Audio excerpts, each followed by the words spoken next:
오늘은 하나님의 선물 마태복음 13번째 시간으로 예수님의 세 가지 사역이라는 제목으로 우리 하나님 말씀 함께 나누도록 하겠습니다. 지난주에 우리는 예수님께서 제자들을 선택하시는 장면을 보면서 제자도란 무엇인가 하는 것을 간략하게 살펴봤습니다. 주님께서 제자들을 택하신 이유가 뭔가, 주님의 사역을 이어받아서 이 땅에서 가장 위대한 영혼 구원하는 사명을 완수한 사람들로 세우시기 위해서 주님은 그분의 제자들을 불러 모으셨습니다. 바로 사람을 낚는 어부가 되게 하는 것, 그것이 바로 주님께서 제자들을 세우신 이유입니다. 이 제자들이 어떻게 사역을 해야 되는가 하는 것을 주님이 가르치시기 위해서 주님은 3년 동안 제자들을 위해서 그분의 시간을 쏟아 부으셨습니다. 그러니까 복음서를 잘 보시면 주님의 행적에 대한 기록이기도 하지만 왜 그런 일들을 하셨는가, 제자들을 제자 훈련시키시기 위해서 동시에 그 시간들을 사용하셨다 하는 겁니다. 그럼 어떤 사역을 하셨는가 했을 때 제가 두 번에 걸쳐서 벌써 말씀을 드렸는데 이제 여러분들 외우실 수가 있을 정도죠. 예수님의 3대 사역, 영어까지 하실 수 있겠죠. 티칭, 프리칭, 힐링. 티칭, 가르치다. 프리칭, 설교하다, 선포하다. 힐링, 병을 고치시다.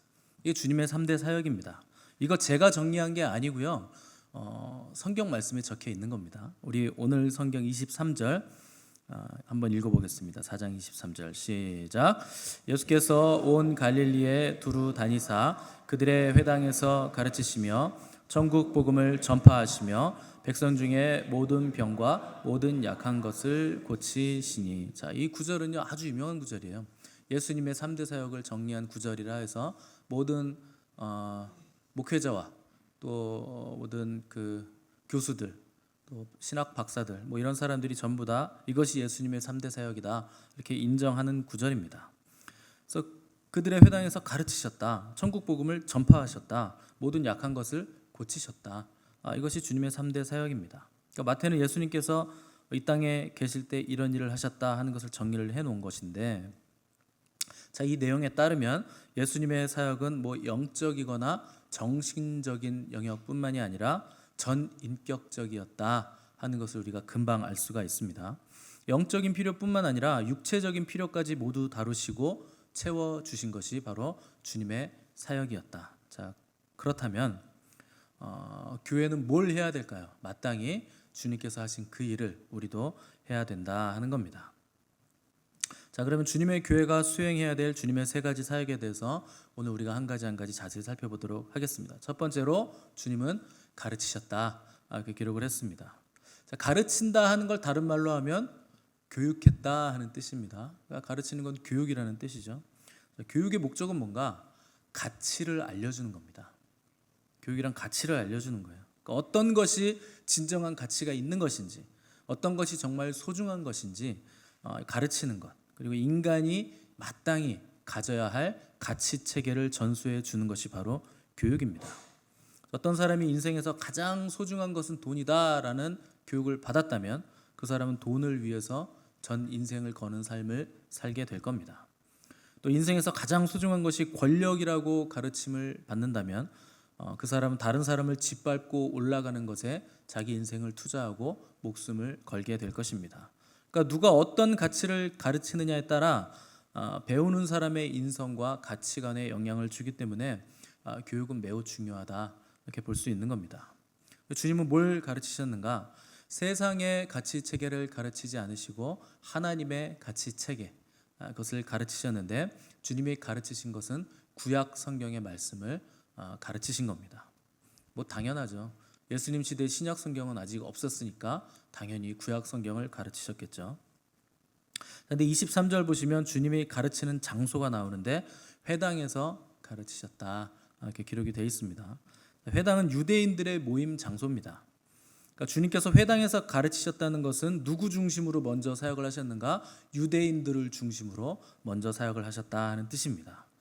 자, 긴 포로 생활로 인해서 유대인들이 이제 성전에서 예배를 드릴 수 없게 됐거든요. 그러니까 디아스포라라 그래서 전 세계로 막 흩어진 유대인들이 자기들끼리 모여서 예배 드릴 수 있는 공간을 이제 막 만들어내기 시작했는데 그것이 바로 회당입니다. 회당에서 뭐 하냐? 예배도 드리고 교육도 하고 모임도 하고 뭐 다 하는 거예요. 근데 유대인들 남자 10명이 모이면 회당을 만들 수 있었습니다. 그래서 사도행전 보시면 바울이 이렇게 선교 여행을 막 다니는데 항상 어디부터 가냐면 회당부터 찾아갑니다. 그래서 거기서부터 시작해서 복음을, 예수 그리스도의 복음을 전하고, 또 어느 지역 가면 거기는 회당이 없는 고로 뭐 이런 표현이 나오거든요. 무슨 뜻이냐면 유대인 남자 10명이 거기에 없었다 하는 뜻입니다. 그러니까 아주 적은 수의 유대인만 있기 때문에 회당이 없었다, 이렇게 표현을 한 것이죠. 자, 유대인들의 성전은 오직 한 곳, 예루살렘뿐입니다. 그런데 이제 예루살렘 성전이 회파되고 전 세계적으로 흩어진 이 디아스포라 유대인들은 회당을 만들어서 자기들이 모여서 사는 곳이면 어디든지 회당에서 모였고, 주님은 갈릴리 지역, 이방의 땅이라고 불리는 어두운 지역이라고 불리는 그 땅에 회당을 돌아다니시면서 주님의 사역을 이제 시작을 하시게 된 것입니다. 우리는 이스라엘의 역사를 성전의 역사라고 이해하잖아요. 그런데 포로기 이후부터는 이스라엘의 역사는 회당의 역사라 해도 과언이 아닐 정도로 이제 회당이 중요한 장소로 부각이 된 겁니다. 성전은 예배, 제사를 위해서 존재하는 그 하나님의 집이었다면, 회당은 기도도 하고 예배도 드리고 재판도 하고 결혼식도 하고 강연도 하고 공부도 하는 다목적인 기능을 가진, 말하자면 유대인들의 센터 역할을 하게 된 겁니다. 거기서 뭐 율법과 예언 낭독 모임도 했고 가끔 강연도 있었습니다. 뭐 오늘날로 따지면 세바시 뭐 이런 거 하는 거죠. 세상을 바꾸는 시간 뭐 15분인가요? 뭐 그런 유명한 사람들 나와서 강연하잖아요.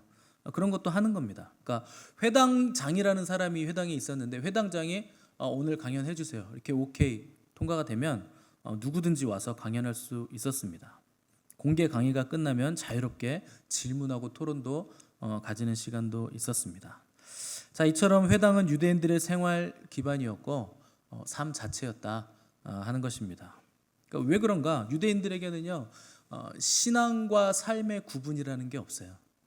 신앙이 곧 삶이고 삶이 곧 신앙입니다. 교회를 오래 다니시는 분들은 이 말이 무슨 말인지 아실 겁니다. 저희 어렸을 때는요, 놀아도 교회 가서 놀았어요. 물론 지금처럼 놀 데가 많이 없잖아요. 그때는 뭐 스마트폰도 없고 놀 수 있는 게 사실 제일 재밌는 데가 어디였냐면 교회. 문학의 밤 하고 이러면 재밌잖아요. 심지어 중고등부 선생님들은 당시에 좀 노는 학생들, 담배 피우는 학생들한테 너네 교회 와서 놀다가 담배 피우고 싶으면 저 나가서 교회 뒷담 가서 피고 들어와, 뭐 이렇게 얘기하실 정도로 그냥 아침에 학교 가다가 교회 들렸다 가고 집에 가다가 교회 들려서 놀다 가고 뭐 이런 정도였습니다. 아이들만 그랬는가? 어른들도 그랬어요. 이사를 갈 때도 교회를 중심으로 반경 몇 킬로 안으로 이사를 다니지 절대 교회에서 멀리 떨어지는 법이 없었습니다. 혹 교회가 멀리 이사 가면 모든 성도들이 우르르 따라갔어요. 교회 중심으로 생활을 하는 거예요. 그것이 바로 교회가 삶이었고 삶이 교회인 삶이다, 이렇게 이해할 수 있는 겁니다. 오늘날 우리의 삶에 갈등이 생기는 이유가 몇 가지 있는데 가장 큰 문제는 뭐냐? 신앙과 삶이 분리됐기 때문에 갈등이 생긴 겁니다. 여러분, 신앙생활은요, 신앙과 생활이 똑같다 하는 뜻입니다. 신앙생활은 그렇게 하는 거예요. 신앙 따로, 생활 따로, 삶 따로 이렇게 하는 건 이거 외식하는 삶입니다. 그렇게 사니까 자꾸 갈등이 생기는 거예요. 삶과 신앙이 분리되면 원리도 두 가지가 생길 수밖에 없겠죠. 삶의 원리가 있고 신앙의 원리가 있고. 그러면 이 두 가지 원리 사이에서 왔다 갔다 하기 때문에 당연히 어떤 일을 선택하고 결론 지을 때, 결정 지을 때 갈등이 생길 수밖에 없는 겁니다. 유대인들에게는 회당이 곧 삶이었고 거기가 뭐 예배당이었고 문화센터였고 학교였고 결혼식장이었고 시청이었고 재판소였습니다. 무엇이든지 거기 가면 배울 수 있었고 강연할 수 있었고 토론할 수 있었죠. 그래서 예수님도 먼저 유대인들에게 사역을 하실 때 회당을 찾아가셔서 복음을 전파하셨던 겁니다. 저는 여러분들의 신앙과 삶이 분리되지 않기를 간절히 바랍니다. 여러분들의 신앙과 생활이 분리되시면 안 되는 겁니다. 그리고 교회는 우리의 집이고 또 우리가 회복되는 곳이고 또 우리가 하나님 예배하고 경배하며 기도함으로 살아계신 하나님을 만날 수 있는 공간이어야 됩니다. 그리스도의 몸이요 살아있는 하나님의 집인데 교회가 그런 곳에서 예배를 드리는데 아무런 감동이 없이 그냥 습관적으로 예배를 드린다 하는 것은 굉장히 슬픈 일입니다. 교회는요 영광이 있어야 돼요. 누구든지 우리 교회를 찾아오면 이 교회는 영광이 있어요. 깨어 있어요. 이렇게 고백하는 거 여러분 많이 들으시죠? 새벽에 기도할 교회를 찾다가 오시는 분들이 여기는 깨어 있는 교회예요. 아는 겁니다. 영적으로. 그러니까 기쁨이 충만하고 하나님의 영광이 강하게 임재하는 예배당이 되어야 됩니다. 모세는 출애굽께서 나와 주의 백성이 주의 목전에 은총 입은 줄을 무엇으로 알리이까? 주께서 우리와 함께 행하심으로 나와 주의 백성을 천하 만민 중에 구별하심이 아닙니까? 이렇게 고백을 했습니다. 원하건대 주의 영광을 우리에게 보여주십시오. 이 말도 덧붙였습니다. 무슨 말인가? 교회가 세상과 다른 점이 도대체 뭡니까? 하나님이 우리와 함께 하시기 때문에 우리가 다른 것 아닙니까? 원컨대 주님의 영광을 우리에게 나타내 보여주십시오. 이것이 모세의 간구였습니다. 하나님의 영광으로 인해서 교회는 세상과 달라야만 한다 하는 것입니다. 교회는요 여러 가지 일을 할 수 있어요. 무슨 운동을 벌일 수도 있고 세상이 보기에도 대단한 구제를 얼마든지 할 수 있습니다. 근데 우리에게 필요한 것은 뭔가? 우리가 하나님의 거룩하고 구별된 백성이라 하는 것을 세상 사람들에게 보여주는 것, 그것이 가장 중요한 겁니다. 여러분 하나님의 영광을 보여주시기 바랍니다. 여러분들이 영광의 통로자들이 되시기를 바랍니다. 교회란 그런 곳이에요. 하나님의 영광, 하나님의 능력, 그분께서 통치하는 나라, 그분의 백성들은 도대체 어떻게 살아가고 있는가 하는 것을 눈에 보이게 여러분들이 보여주시는 거예요. 그래서 교회는 건물이 아니고 우리가 교회라 하는 것입니다. 두 번째로 주님이 하신 사역은 뭔가? 첫 번째는 가르치셨고 두 번째로는 천국 복음을 전파하셨다, 선포하셨다 하는 겁니다. 그래서 전파하셨다고 표현을 했는데 큰 소리로 선포하다라는 뜻입니다. 자, 첫 번째 가르치는 사역이 다른 말로 표현하면 교육. 그러니까 교회에서 하는 교육이라고 하면 성경 공부, 양육 이 정도로 표현할 수 있겠죠. 근데 두 번째 복음을 선포하셨다 하는 것은 설교라고 표현할 수 있는 겁니다. 자, 가르치는 사역은 말씀 한 구절 한 구절 해석하고 설명하고 정리하는 것이라면 전파하는 사역, 설교 사역은 천국 복음의 진리를 그냥 선포하는 거예요. 외치는 거예요. 가르치는 사역은 굉장히 지성적인 영역이죠. 지적인 사역을 하는 거죠. 그런데 이 선포하는 사역, 설교 사역은 의지적인 영역에 해당하는 사역입니다. 교회에서는 반드시 성경이 중심이 되고 잣대가 돼서 메시지를 선포를 해야 됩니다. 세상에 지식인이라고 하는 사람들 많죠. 또 뛰어난 학자라고 하는 사람들 굉장히 많은데 그 사람들의 특징이 있어요. 모든 그 세상의 현상들을 해석하는 자기만의 틀을 가지고 있습니다. 그게 지식인들의 특징이에요. 공자가 됐든 맹자가 됐든 어떤 유명한 철학자가 됐든지 간에 세상에 있는 어떤 현상들을 해석할 때 그것을 해석하는 자기의 틀을 가지고 있습니다. 어떤 텍스트를 가지고 있어요. 그런 사람들을 우리가 이제 학자라고 부르는 겁니다. 근데 이 땅에서 어떤 틀을 가지고 있는 사람이 가장 뛰어난 사람인가? 성경이라는 틀을 가지고 있는 사람들이 가장 뛰어난 사람들입니다. 왜냐하면 성경은 사람의 아이디어로 쓴 게 아닙니다. 성경은 하나님의 아이디어로 쓰여진 것이기 때문에 이 성경을 이 해석의 잣대로 틀로 가지고 있는 사람들이 가장 탁월하게 모든 것들을 해석할 수 있는 사람인 겁니다. 교회는 예수님의 방법대로 성경 말씀을 한 구절 한 구절 깊이 묵상하고 또 강해하면서 선포를 해야 됩니다. 그래서 저희 교회는 설교를요, 주제 설교를 하는 적이 가끔 있습니다. 가끔 절기 때 하고 어떤 특별한 일이 있을 때만 하지 나머지 모든 설교들은 강해 설교를 원칙으로 합니다. 제가 강해 설교를 안 하고 주제 설교를 하잖아요. 여러분 못 견디실 거예요. 주제 설교를 한다는 건 내가 하고 싶은 얘기를 한다는 거거든요. 그 주에. 물론 하나님이 주시는 말씀을 할 수도 있겠죠. 그런데 내가 꽂힌 걸 하는 겁니다. 이 사람들이 말씀에 순종을 안 하네. 그럼 순종에 대한 설교가 나오는 거예요. 근데 그렇게 하면 목회자가 감정이 섞이게 되고 설교할 때 막 분노가 섞이게 되면서 여러분들이 상처를 받게 돼 있어요. 사람은 영적인 존재이기 때문에 어떤 감정이 그 말에 포함되어 있는 것 그대로 전이가 되게 돼 있고 영향을 받게 돼 있거든요. 근데 강해 설교는 그 주에 하나님께서 우리에게 주시는 말씀을 순서대로 그냥 쭉 따라가는 것이기 때문에 하나님께서 주시는 말씀을 있는 그대로 그냥 전달을 해 드리는 겁니다. 그래서 교회에서는 항상 성경 말씀 한 구절 한 구절을 깊이 묵상하고 강해하면서 선포를 해야 되는 겁니다. 또 어떻게 해야 되나? 예수 그리스도를 중심으로 해서 해석하고 이해돼야 됩니다. 왜냐하면 이 모든 성경은요, 구약은 오실 메시아, 오실 주님에 대한 내용이고, 신약은 오신 메시아, 오신 주님과 다시 오실 메시아에 대한 내용들이기 때문에 항상 모든 성경을 해석할 때는 예수 그리스도 중심으로 해석하고 예수 그리스도 기반으로 해석하고 예수님에 관한 내용으로 다 적용을 해서 해석을 해야 되는 겁니다. 또한 설교는 지식을 전달하는 강의가 아니라 하나님의 말씀을 있는 그대로 선포하는 겁니다. 그러니까 죄와 심판과 회개와 거룩함에 대한 하나님의 말씀을 전하는 거예요. 여러분들이 좋아하시든 좋아하지 않든 저는 그렇게 전할 겁니다. 듣든지 말든지 상관없어요. 설교는 원래 그런 겁니다.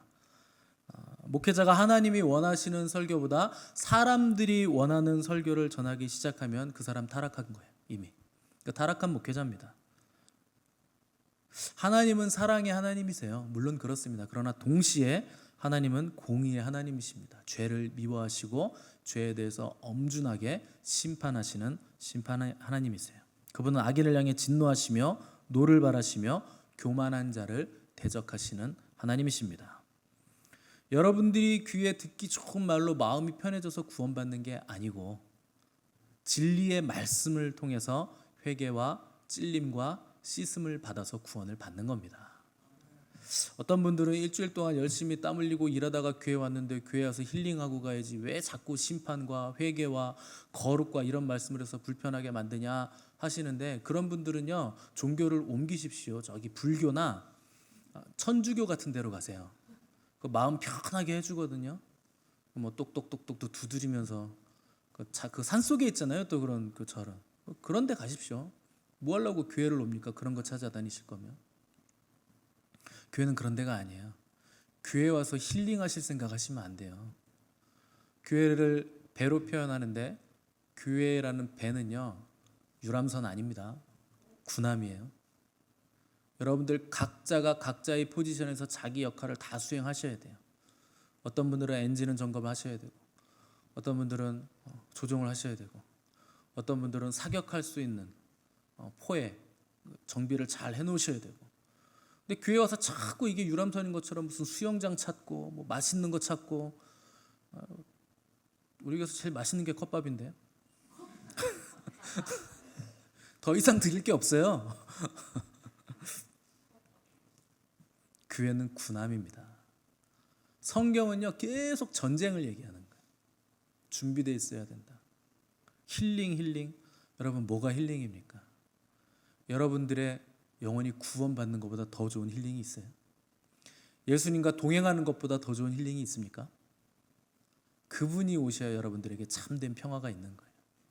평화의 왕이신 주님이 내 안에 거하시기 전까지 죄와 사망은 우리 안에서 끝도 없이 우리와 싸우는 겁니다. 진리의 말씀을 통해서 여러분들 찔림을 받으셔야 되고 회개와 씻음을 받아서 구원을 받으셔야 됩니다. 저도요, 여러분들에게 듣기 좋은 설교 얼마든지 할 수 있어요. 근데 여러분, 듣기 좋은 설교 제가 하면 여러분들 평생 들으셔도 변화 안 됩니다. 그렇게 해서 변화되는 거 아니거든요. 변화도 안 되는 설교 듣고 앉아서 진전도 없이 계속 같은 행위만 반복하는 게 종교 행위예요. 종교에는 구원이 없습니다. 진리로만 여러분들이 구원받을 수 있는 겁니다. 갈라디아서 1장 10절 말씀 함께 읽겠습니다. 갈라디아서 1장 10절 시작. 이제 내가 사람들에게 좋게 하랴 하나님께 좋게 하랴 사람들에게 기쁨을 구하랴 내가 지금까지 사람들의 기쁨을 구하였다면 그리스도의 종이 아니니라. 아멘. 여러분, 목회자가 사람들이 듣기 좋은 설교하면 그리스도의 종이 아니니라. 결국 심판받아 멸망받을 세상에 대한 관심을 둔 설교, 사람들의 귀를 즐겁게 하는 설교는 천하보다 귀한 영혼들을 멸망에 빠지게 만드는 겁니다. 큰 죄예요. 목회자는 하나님의 입에서 나오는 말씀, 기록된 성경의 진리를 있는 그대로 전할 때 성도들이 회개하고 삶의 변화가 일어나고 영혼을 흔들어 깨우는 진정한 설교 선포가 되는 것입니다. 그래서 주님과 세례 요한은 첫 메시지가 뭐였어요? 회개하라, 천국이 가까웠느니라. 회개하라는 거예요. 여러분, 오늘 죄가 있다면 회개하시기 바랍니다. 그리고 자유를 얻으시기 바랍니다. 그래야 천국이 우리에게 가까이 오는 거예요. 회개하셔야 됩니다. 자, 세 번째, 예수님의 마지막 사역은 치유 사역이었습니다. 치유 사역. 인간은요 모두 다 질병을 가지고 있습니다. 육체적인 질병도 있고 마음의 질병도 있고 영혼의 질병도 가지고 있는 거예요. 이 모든 질병은요 죄와 타락으로 말미암아서 들어온 거예요. 24절 보시면 온갖 병에 걸린 사람들이 주님을 찾아왔다, 이렇게 기록을 하고 있는데, 주님은 찾아온 그들의 모든 병들을 다 고쳐주셨습니다. 인간의 영혼만 고쳐주시는 것이 아니라, 인간의 영혼만 구원하시는 것이 아니라 인간의 몸도 고쳐주시고 구원하시는 분이 우리 주님이세요. 그런 주님께서 그분의 제자들에게, 또 우리들에게 너희는 온 천하에 다니며 만민에게 복음을 전파하라, 병든 사람에게 손을 얹은 즉 나으리라, 이렇게 말씀하셨습니다. 그분의 제자들에게 그 말씀을 하셨다는 것은 우리들에게도 이 권능을 주셨다는 거예요. 여러분들이 기도하시면 귀신이 쫓겨나가야 돼요. 기도했더니 야, 넌 누구냐? 귀신이 이렇게 얘기하면 여러분 어떡합니까? 사도행전에 그런 거 기록되어 있죠. 스기야의 7 아들이 바울이 귀신 쫓아내는 거 보고 신기하니까, 걔네들 제사장의 7 아들이거든요. 제사장의 아들들이에요. 앞으로 제사장 될 사람들. 뭐 지금으로 치면 뭐 목회자 아들쯤 되겠죠. 지금은 뭐 목회 세습을 잘 안 하니까 그런 게 없겠지만, 아무튼 지금으로 치면 목회자 아들인데 앞으로 자기들이 목회를 할 사명감에 불타서 바울을 보니까 귀신이 막 쫓겨나가니까 자기들도 해본 거예요. 귀신이 내가 예수도 알고 바울도 아는데 니들은 도대체 누구냐? 그러면서 올라타서 찍어 누르고 옷을 다 벗겨버려요. 그래서 창피하게 만들어서 도망치게 만듭니다. 그런 분들 가끔 있어요. 귀신 쫓아내려고 기도했는데, 어제 누가 저한테 얘기해 주셨는데, 너 가짜잖아, 귀신이 끌어들여. 넌 가짜잖아, 이렇게 얘기하더래요. 여러분, 귀신들은 아는 겁니다. 아, 저 가짜 목사, 가짜 주의 종이라고는 저 외식하는 자, 넌 가짜잖아. 그러나 여러분, 신실한 사람들, 주님의 제자들은 병든 자에게 손을 얹으면 나으리라. 주님이 우리에게 그런 치유 능력을 주신 겁니다. 그리고 누구든지 병든 자는 기도를 받으시면 고침을 받을 수 있는 겁니다. 근데 놀랍게도 오늘날 이런 설교를 하면 이단이라 그래요. 그런 거 없대요. 끊어졌대요. 여러분, 하나님은 어제나 오늘이나 동일하세요. 어제 우리의 병을 고쳐주셨던 하나님이 야, 이제는 안 고쳐줄 거야 이러셨을까요? 말도 안 되는 얘기들을 자꾸 하시는데, 지금은 성령의 능력, 은사를 사용하면 이단이라 그러고, 뭐 방언하면 이단이라 그러고, 병 고치면 이단이라 그러고. 여러분, 그럼 예수님도 이단이고 제자들도 이단이에요. 도대체 누가 정통이고 누가 이단입니까? 예수님이 오리지널이죠. 그분의 제자들이 정통이죠. 병든 자 그분이 치유하셨고 우리에게도 그렇게 하라고 명하셨다면 당연히 저와 여러분들도 그렇게 해야 되는 겁니다. 그리고 할 수 있는 겁니다. 우리 마가복음 16장 17절에서 18절 말씀 한번 읽어보겠습니다. 시작. 믿는 자들에게는 이런 표적이 따르리니 곧 그들이 내 이름으로 귀신을 쫓아내며 뱀을 집어올리며 무슨 독을 마실지라도 해를 받지 아니하며 병든 사람에게 손을 얹은즉 나으리라 하시더라. 아멘. 자, 이런 구절들 성경에 굉장히 많은데 이거 안 믿으시면 다 이거 찢어야 돼요. 말씀들. 여러분, 성경 그럼 몇 장 남을까요? 기적들 다 빼면 얼마나 남겠습니까? 믿는 자들에게는 이런 표적이 따르리니. 여기 어디 구약 백성들에게는 이런 표적이 따르리니라고 써 있습니까? 믿는 자들에게는. 이런 표적이 당연히 따르는 거다. 5가지 말했죠. 곧 귀신을 쫓아내고 방언 말하고 뱀을 집어올리며, 뱀이라는 건 사탄 얘기하는 거예요. 사탄을 내 맘대로 다룰 수 있다. 뱀을 집어올리며 독을 마셔도 해를 받지 아니하며 병든 사람에게 손을 얹은즉 나으리라. 여러분, 주님의 말씀입니다. 직접 하신 말씀이에요. 주님이 직접 하신 말씀도 진리라고 믿지 않으면서 왜 성경을 읽고 설교는 왜 하고 교회는 왜 다닙니까? 그분도 종교를 옮기셔야지. 오늘날 교회들은요, 예수님이 직접 오셔서 말씀하고 사역해도 이단이라 그럴 거예요. 아유, 그런 거 없어요. 뭘 자꾸 병을 고치세요. 예수님, 저분 예수님 아니네, 이단이네. 그럴 겁니다. 하나님은요, 우리를 치료하시는 하나님이세요. 여호와 라파, 그는 치료의 하나님이시라. 그분은 우리의 질병과 약한 것과 악한 귀신 들린 것을 다 고쳐주시기를 원하시는 분이십니다. 치유란 하나님의 창조의 법칙과 질서를 회복시킨다 하는 뜻입니다. 근데 사탄은요, 우리가 치유되는 것을 자꾸 막으려고 그래요. 방해합니다. 치유 사역 하는 것도 방해해요. 그래서 신학이라는 이상한 가라지를 뿌려가지고 신학적으로 그건 잘못된 거예요. 오늘날 그런 거 없어요. 이게 다 사탄이 뿌려놓은 가라지들이에요. 그래서 어떤 장로님은요, 믿음이 다 아주 좋다고 하시는 분이 누가 이제 죽을 병에 걸렸다고 병원에 신방 가셔가지고 실컷 가가지고 치유기도 막 고쳐 주시옵소서 나오면서, 근데 장지는 어디래요? 죽을 걸 미리 알고 가서 치유기도를 하고 앉아 있는 거예요. 장지는 정하셨대요. 화장한대요. 그러고 나오는 거예요. 치유된다는 믿음도 없으면서 치유기도를 했다 하는 뜻입니다. 그 외식하는 거예요. 여러분, 기도했으면 믿으시기 바랍니다. 또한 주님이 우리에게 놀라운 영적인 권세를 주셨다 하는 것도 믿으시기를 바랍니다. 자, 이제 주님의 3대 사역 때문에 어떤 현상이 일어났는가 하는 걸 우리 살펴보겠습니다. 25절 말씀 우리 함께 읽어보겠습니다. 25절 시작. 갈릴리와 데가볼리와 예루살렘과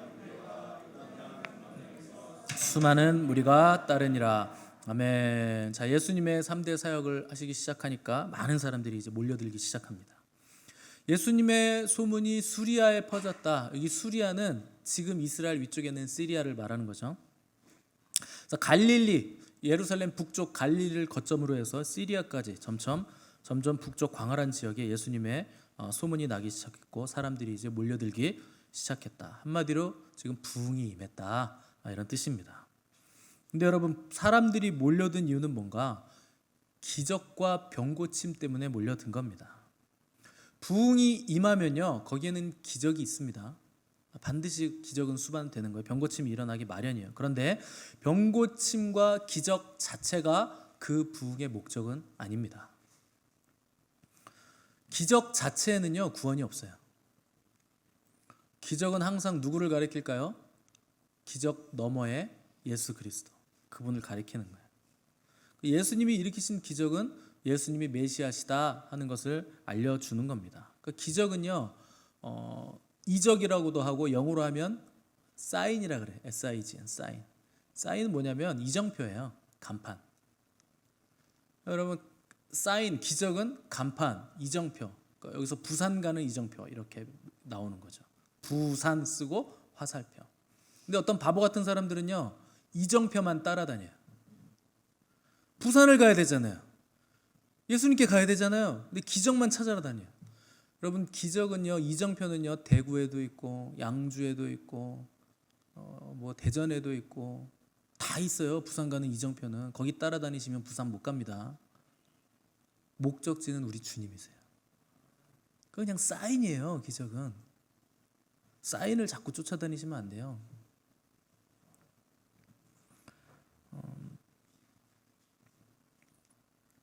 예수님의 기적을 보고 많은 사람들이 모여들었고 그분을 계속 따라다녔다 그랬습니다. 그런데 정작 그분이 잡히셨을 때 그 십자가 앞에서는 몇 사람 남지 않았어요. 예수님의 12 제자만 남았고 마지막에 십자가에 달리셨을 때는 제자들도 그나마 다 뿔뿔이 흩어지고 사도 요한 한 사람만 남아 있었습니다. 왜 그랬을까요?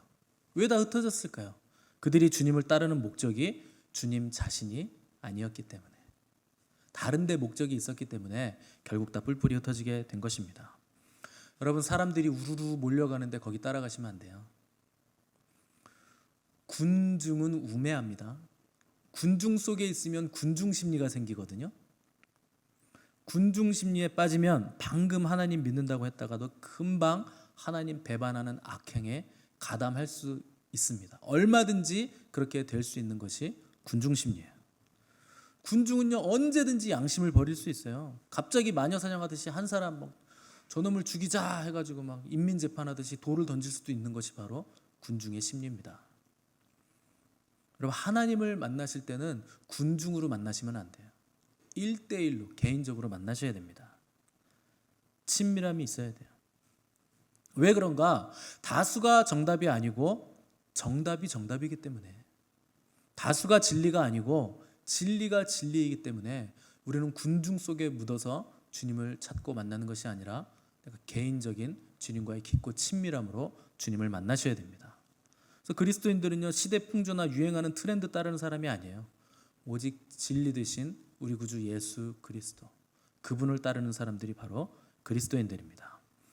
우리 마태복음 7장 22절에서 23절 한번 읽어보겠습니다. 시작. 그날에 많은 사람이 나더러 이르되 주여 주여 우리가 주의 이름으로 선지자 노릇하며 주의 이름으로 귀신을 쫓아내며 주의 이름으로 많은 권능을 행하지 아니하였나이까 하리니 그때 내가 그들에게 밝히 말하되 내가 너희를 도무지 알지 못하니 불법을 행하는 자들아 내게서 떠나가라 하리니. 아멘. 자, 많은 사람이 주여 주여 한다. 군중들이 몰려다니면서 주여 주여 외친다는 거예요. 군중 심리로 외친다는 거죠. 마치 다수가 지금 절대 진리인 것처럼 큰 소리를 내지만 군중 심리로 부르짖는 주여 주여, 이 주의 이름은 허황된 것이라 하는 것을 보여주는 겁니다. 우리가 주님의 이름으로 선지자 노릇도 하고 귀신도 쫓아내고 권능도 행하지 않았습니까? 근데 주님이 난 너 모른다. 왜 모른다고 하실까요? 불법적으로 그 일을 행한 거기 때문에. 야, 난 그거 너한테 시킨 적 없다. 그냥 네가 한 거다. 군중 심리에 빠져서 군중들이 원하는 대로 몰려다니면서 그 일을 했기 때문에 불법을 행했다 하는 겁니다. 불법이란 뭔가요? 종이 주인이 시키지도 않은 일을 자의적으로 하는 거예요. 종은요, 주인이 일을 시킬 때까지 기다리고 있어야 돼요. 여러분, 제가 왜 하나님 앞에서 앉아 있으라고 자꾸 강조드리는지 아십니까?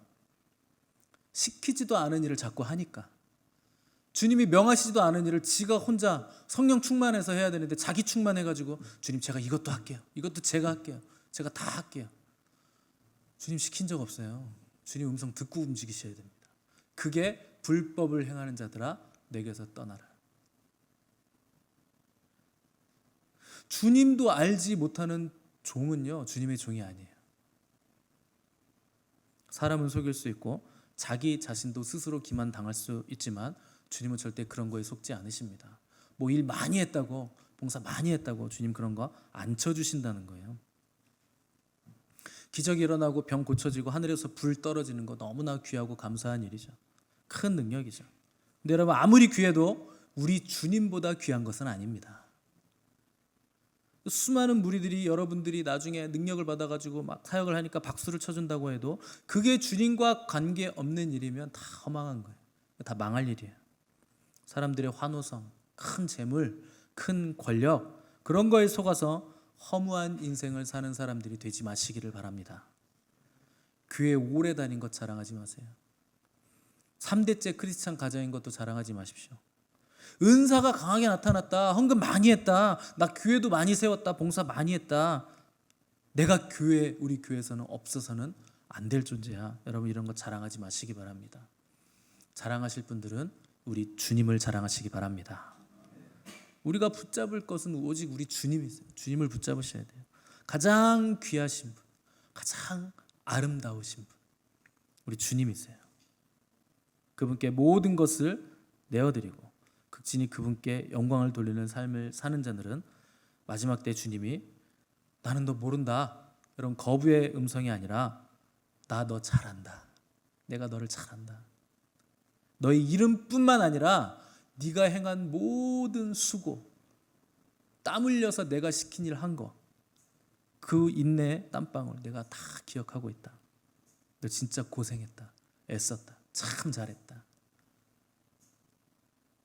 이제 나랑 같이 살자. 이 말씀을 주님께서 하실 겁니다. 여러분, 마지막에 모든 사람들의 마지막이 언제가 될지 모르죠. 뭐 우리가 죽기 전에 주님이 오셔서 마지막이 될 수도 있고, 아니면 주님 오시기 전에 우리의 생이 다해서 주님 앞에 서야 될 날도 있을 겁니다. 알 수 없죠. 주님이 언제 오실지 아무도 모릅니다. 그러나 우리가 불꽃 같은 주님의 눈앞에 섰을 때 여러분, 주님께 드릴 것이 있으시기를 바랍니다. 불법을 행하는 자들아, 나는 너를 도무지 모른다. 내게서 떠나가라. 이 음성이 아니라 수고했다. 내가 너를 잘했다. 착하고 충성된 종이다. 나랑 같이 살자 하는 주님의 음성을 들으시는 저와 여러분 되시기를 간절히 바랍니다. 함께 기도하겠습니다.